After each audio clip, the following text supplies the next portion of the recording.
अध्याय 1 कुरुक्षेत्र के युद्ध स्थल में सैन्य निरीक्षण। धृतराष्ट्र ने कहा, हे संजय, धर्मभूमि कुरुक्षेत्र में युद्ध की इच्छा से एकत्र हुए मेरे तथा पांडु के पुत्रों ने क्या किया? संजय ने कहा, हे राजन, पांडु पुत्रों द्वारा सेना की व्यूह रचना देखकर राजा दुर्योधन अपने गुरु के पास गया और उसने ये शब्द कहे, हे आचार्य, पांडु पुत्रों की विशाल सेना को देखें, जिसे आपके बुद्धिमान शिष्य द्रुपद के पुत्र ने इतने कौशल से व्यवस्थित किया है। इस सेना में भीम तथा अर्जुन के समान युद्ध करने वाले अनेक वीर धनुर्धर हैं, यथा महारथी युयुधान, विराट तथा द्रुपद। इनके साथ ही धृष्टकेतु, चेकितान, काशीराज, पुरुजित, कुंतीभोज तथा शैब्य जैसे महान शक्तिशाली योद्धा भी हैं। पराक्रमी युधामन्यु, अत्यंत शक्तिशाली उत्तमौजा, सुभद्रा का पुत्र तथा द्रौपदी के पुत्र, ये सभी महारथी हैं। किंतु हे ब्राह्मण श्रेष्ठ, आपकी सूचना के लिए मैं अपनी सेना के उन नायकों के विषय में बताना चाहूंगा जो मेरी सेना को संचालित करने में विशेष रूप से निपुण हैं। मेरी सेना में स्वयं आप, भीष्म, कर्ण, कृपाचार्य, अश्वत्थामा, विकर्ण तथा सोमदत्त का पुत्र भूरिश्रवा आदि हैं, जो युद्ध में सदैव विजयी रहे हैं। ऐसे अनेक वीर भी हैं जो मेरे लिए अपना जीवन त्याग करने के लिए उद्यत हैं। वे विविध प्रकार के हथियारों से सुसज्जित हैं और युद्ध विद्या में निपुण हैं।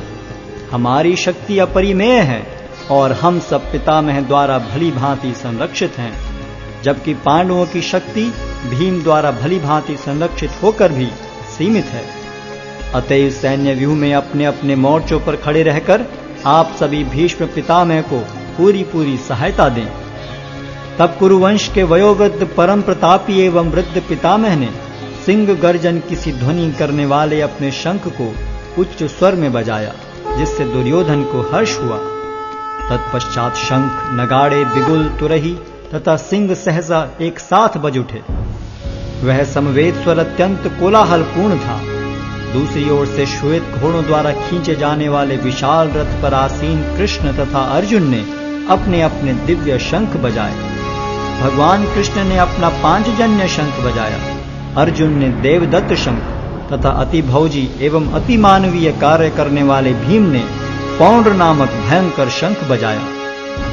हे राजन, कुंती पुत्र राजा युधिष्ठिर ने अपना अनंत विजय नामक शंख बजाया तथा नकुल और सहदेव ने सुघोष एवं मणिपुष्पक शंख बजाए। महान धनुर्धर काशीराज, परम योद्धा शिखंडी, धृष्टद्युम्न, विराट, अजय सात्यकी, द्रुपद, द्रौपदी के पुत्र तथा सुभद्रा के महाबाहु पुत्र आदि सबों ने अपने अपने शंख बजाए। इन विभिन्न शंखों की ध्वनि कोलाहल पूर्ण बन गई, जो आकाश तथा पृथ्वी को शब्दायमान करती हुई धृतराष्ट्र के पुत्रों के हृदय को विदीर्ण करने लगी। उस समय हनुमान से अंकित ध्वजा लगे रथ पर आसीन पांडुपुत्र अर्जुन अपना धनुष उठाकर तीर चलाने के लिए उद्यत हुआ। हे राजन, धृतराष्ट्र के पुत्रों को व्यूह में खड़ा देखकर अर्जुन ने श्री कृष्ण से ये वचन कहे। अर्जुन ने कहा, हे अच्युत, कृपा करके मेरा रथ दोनों सेनाओं के बीच ले चलें, जिससे मैं यहाँ उपस्थित युद्ध की अभिलाषा रखने वालों को और शस्त्रों की इस महान परीक्षा में जिनसे मुझे संघर्ष करना है उन्हें देख सकूं। मुझे उन लोगों को देखने दीजिए जो यहाँ पर धृतराष्ट्र के दुर्बुद्धि पुत्र दुर्योधन को प्रसन्न करने की इच्छा से लड़ने के लिए आए हुए हैं। संजय ने कहा, हे भरतवंशी, अर्जुन द्वारा इस प्रकार संबोधित किए जाने पर भगवान कृष्ण ने दोनों दलों के बीच में उस उत्तम रथ को लाकर खड़ा कर दिया।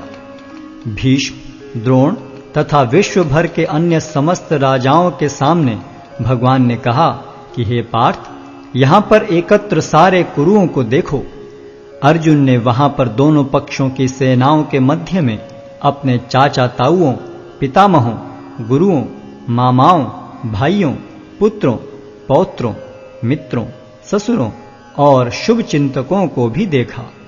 जब कुंती पुत्र अर्जुन ने मित्रों तथा संबंधियों की इन विभिन्न श्रेणियों को देखा तो वह करुणा से अभिभूत हो गया और इस प्रकार बोला।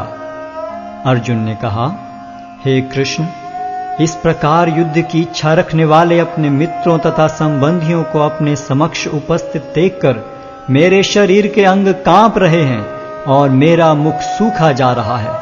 मेरा सारा शरीर कांप रहा है, मेरे रोंगटे खड़े हो रहे हैं, मेरा गांडीव धनुष मेरे हाथ से सरक रहा है और मेरी त्वचा जल रही है।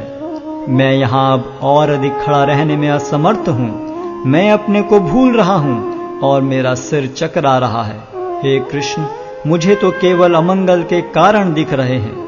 हे कृष्ण, इस युद्ध में अपने ही स्वजनों का वध करने से न तो मुझे कोई अच्छाई दिखती है और न मैं उससे किसी प्रकार की विजय, राज्य या सुख की इच्छा रखता हूं। हे गोविंद, हमें राज्य, सुख अथवा इस जीवन से क्या लाभ, क्योंकि जिन सारे लोगों के लिए हम उन्हें चाहते हैं वे ही इस युद्ध भूमि में खड़े हैं। हे मधुसूदन, जब गुरुजन, पितृगण, पुत्रगण, पितामह, मामा, ससुर, पौत्रगण, साले तथा अन्य सारे संबंधी अपना अपना धन एवं प्राण देने के लिए तत्पर हैं और मेरे समक्ष खड़े हैं, तो फिर मैं इन सब को क्यों मारना चाहूंगा, भले ही वे मुझे क्यों न मार डालें। हे जीवों के पालक, मैं इन सबों से लड़ने को तैयार नहीं, भले ही बदले में मुझे तीनों लोग क्यों न मिलते हों। इस पृथ्वी की तो बात ही छोड़ दें।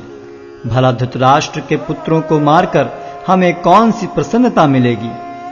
यदि हम ऐसे आतताइयों का वध करते हैं तो हम पर पाप चढ़ेगा। अतः यह उचित नहीं होगा कि हम धृतराष्ट्र के पुत्रों तथा उनके मित्रों का वध करें।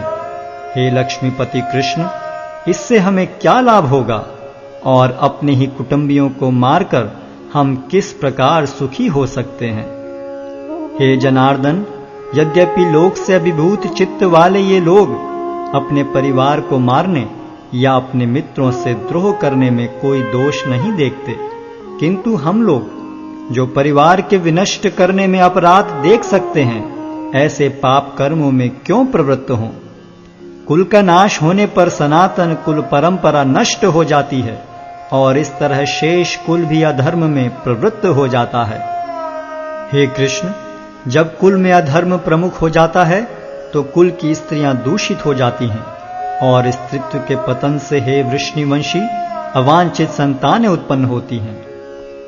अवांछित संतानों की वृद्धि से निश्चय ही परिवार के लिए तथा पारिवारिक परंपरा को विनष्ट करने वालों के लिए नारकीय जीवन उत्पन्न होता है। ऐसे पतित कुलों के पुरखे गिर जाते हैं, क्योंकि उन्हें जल तथा पिंडदान देने की क्रियाएं समाप्त हो जाती हैं। जो लोग कुल परंपरा को विनष्ट करते हैं और इस तरह अवांछित संतानों को जन्म देते हैं, उनके दुष्कर्मों से समस्त प्रकार की सामुदायिक योजनाएं तथा पारिवारिक कल्याण कार्य विनष्ट हो जाते हैं। हे प्रजापालक कृष्ण, मैंने गुरु परंपरा से सुना है कि जो लोग कुल धर्म का विनाश करते हैं वे सदैव नरक में वास करते हैं। ओहो, कितने आश्चर्य की बात है कि हम सब जघन्य पाप कर्म करने के लिए उद्यत हो रहे हैं। राज्य सुख भोगने की इच्छा से प्रेरित होकर हम अपने ही संबंधियों को मारने पर तुले हैं। यदि शस्त्रधारी धृतराष्ट्र के पुत्र मुझ निहत्थे तथा रणभूमि में प्रतिरोध न करने वाले को मारें तो यह मेरे लिए श्रेयस्कर होगा। संजय ने कहा, युद्ध भूमि में इस प्रकार कहकर अर्जुन ने अपना धनुष तथा बाण एक ओर रख दिया और शोक संतप्त चित्त से रथ के आसन पर बैठ गया।